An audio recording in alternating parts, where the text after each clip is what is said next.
So once again sir, congrats sa iyong Yamaha YTX Super Gas Saver na motor. So ride safe sir, keep safe and always wear a 7 senses when you drive. So introducing our new Yamaha YTX 125. So sa naghahanap ng pang business, pang service na motor dyan, ito na ang bagay sa inyo, ang Yamaha YTX. So update tayo ngayon sa kanyang specs, function at benefits from the month of April 2024, Year of the Wooden Dragon. Tara, bigyan natin silip ang kanyang specs, function at benefits. Tara, let's go. Magsisimula tayo ngayon sa kanyang engine type. Air-cooled 4-stroke single overhead cam at 2 valve with cylinder arrangement of single siren. At bore and stroke size, meron siyang 52.4 by 57.9 mm. Chrome pressure ratio na merong 10.0 by 1. At displacement of 125cc. Sa kanyang lubrication, meron siyang with sump. Engine oil capacity, meron siyang 1.10 liters. At fuel supply system is carburetor type. Clutch type na may weight multiple disc.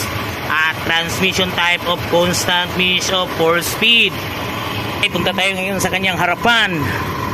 Ang kanyang front brake. This drum brake. At size ng kanyang gulong. Size ng kanyang gulong sa harapan is 3.00 by 17. Tube type. So front suspension is telescopic fork. Ito siya. Ito rin nakalagay ang kanyang busina. Kanyang headlight is halogen bulb type na meron siyang 12 volts by 35 by 35 W by 1. So turn signal left from right is bulb type. So ito ang kanyang Yamaha emblem logo. So sa tail light is halogen bulb type. Meron siyang 5W by 1. Turn signal left from right is bulb type. Nabubulol na ako. Rear brake sa kanyang is drum brake. So rear suspension niya is quadruple rear suspension. Ito siya.